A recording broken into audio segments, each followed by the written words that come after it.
요소수 품귀 전국 초비상. 정말 지금 현재 초비상인 그런 상황입니다. 제가 정말 자주 이용하는 이 온라인 마켓, 온라인 쇼핑몰이라고도 얘기를 하죠. 여기서 이 베스트 탑 10을 이게 항상 뽑아서 이렇게 올려놔 주는데 이 10개 중에 한 4개에서 5개가 요소수라서 이 뭐지 요소수가? 요소수를 또 검색해 보려고 하니까 이 실시간 검색어도 2위에 요소수가 이렇게 올라 있던데 이수아 기자, 네. 요소수가 대체 뭡니까? 네, 요소수는 지난 2018년이죠. 이 배출가스 규제 강화 이후 거의 모든 경유차에 들어가고 있는 물질입니다. 쉽게 말씀드리면은 이 배출가스를 줄여주는 건데요. 네. 그런데 최근 이 중국에서 요소수 품귀 현상이 발생했어요. 그러면서 중국 정부가 요소수의 원료인 요소를 외국에 수출하지 못하도록 막고 있습니다. 그런데 우리나라는 이 요소 수입 97%를 중국에 의존하고 있거든요. 그렇다 보니까 직격탄을 맞은 겁니다. 그렇구나. 이 방송 들어오기 바로 전에 제일 많이 사용되는 중고 거래 땡땡 마켓에서 요소수를 찾아봤습니다. 저도 경유차를 모는데 몇 달 전만 해도 비싸봐야 브랜드 요소수가 한 10,000원에서 20,000원 정도 했었거든요. 네. 그런데 지금은 14만 원, 거기서 무려 20만 원에 거래가 이미 완료된 거래도 있었습니다. 네. 이 차량에 따라 다르지만 이 요소수가 떨어지면은 아예 차 시동이 걸리지 않는 경우도 있거든요. 이렇다 보니 차가 멈춰서기 직전이다. 너무 급하니까 도와달라. 이런 식의 구매 희망글도 어렵지 않게 찾아볼 수 있었고요. 심지어 요소수 제조 공장 앞에 사람들이 몇 시간 가까이 줄을 서면서 요소수를 사려고 기다리는 사태까지 벌어지고 있습니다. 와, 저렇게 사람들이 직접 기다리면서까지 이 사야 되는 요소수 이 품귀 상황이 상당히 좀 심각한 것 같은데, 근데 이수아 기자, 네. 사실 뭐 일반 경유차 모는 사람들은 이제 언뜻 생각할 때 일반 사람들은 뭐 없으면 뭐 대중교통 이용하면 된다고 합니다만, 사실 문제인 건 이게 직업상 화물차, 트럭, 또 그리고 뭐 건설 장비들 이런 건 다 경유가 지금 들어가게 되는데 운행이 어려운 거 아닙니까? 이 네. 기사님들 어떡하죠? 이 승용차의 경우에는 사실 이 요소수를 교체하는 시기가 뭐 몇 달에 한 번 정도 돌아옵니다. 그렇다 네. 보니 가격이 떨어질 때까지 기다려보자 이렇게 생각할 수도 있는데 대형 트럭 건설 장비의 경우에는 심하면 사흘에 한 번씩 넣어줘야 한다고 해요. 그런데 당장 요소수를 구하지 못하다 보니 이 현장 모두 난리가 난 거죠. 네. 이 화물차주들 전부 다 주유소를 전전하고 단톡방을 파서 요소수가 어디 있는지 주유소 위치를 파악하고 있다고 하는데요. 네. 이 주유소 상황 어떤지 저희 프레스룸이 직접 취재해봤습니다. 거기 요소수 재고 들어온 거 있나요? 네, 있긴 있는데요. 가격이 10만 원인데 10리터요. 지금 다른 데는 지금 10만 원, 9만 4천 원 그렇게 팔아요. 우리도 이거 저희는 단가가 4만 얼마에 들어가서 남는 것도 없어요. 혹시 지금 가면 요소수 없어요. 없어요. 동이 나가지고.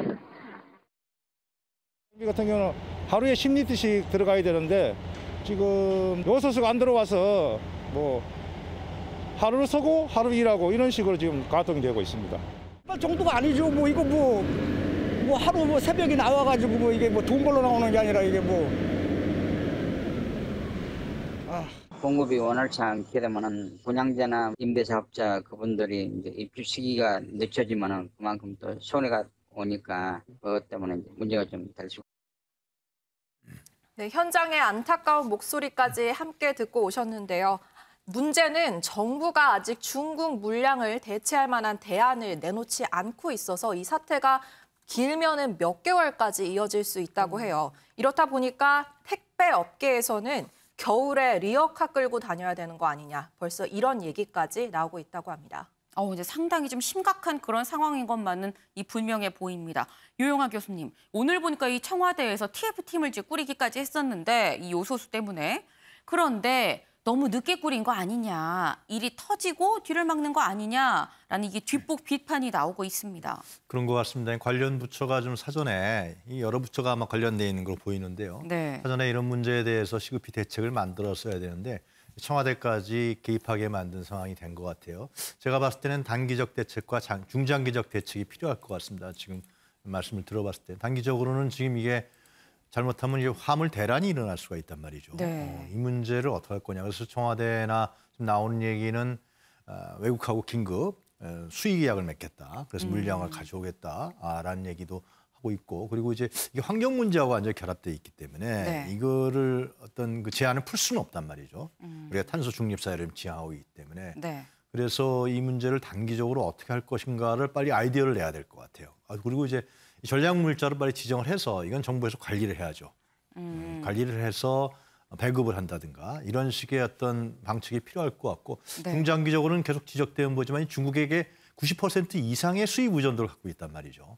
여기서 큰 문제가 생기는 거죠. 중국에서 수출 물량을 제한하니까 이런 상황이 발생했기 때문에 수입 다변화 정책이라든가, 국내에서 단가가 안 맞기 때문에 이것을 지금 생산하지 못한다 그러는데, 국내에서 이 문제에 대해서도 어느 정도 공장에서 혜택을 주면서 단가를 맞출 수 있는 방안이라든가 이런 단기적이고 중장기적인 대책이 함께 나와야 되지 않을까, 그런 생각이 듭니다. 네, 아니 지금 이용학 교수님이 수입처를 다변화할 필요도 있고, 또 이거를 이런 비상 상황에서는 전략 물자로 좀 보고 이걸 정부 차원에서 좀 배분을 하는 것까지도 이 고려를 해야 된다라는 말씀을 주셨습니다. 그런데 이수아 기자, 사실 이렇기 때문에 아직은 세상이 살만하다라는 얘기가 나오는 것 같아요. 굉장히 훈훈한 미담이 또 전해지고 있죠. 네, 저희가 심각한 사건 다룰 때 따뜻한 부분도 한 가지씩 전해드리고 있는데요. 네. 아까는 이 중국거래 마켓에서 몇 배로 가격을 올려서 요소수 지금 상황을 이득을 얻고 있다, 뭐 이런 소식까지 전해드렸는데, 네. 어떤 사람은 또 누군가의 생계가 걸린 일이기 때문에 돈 장난은 하고 싶지 않다, 구매가 그대로 판매하는가 하면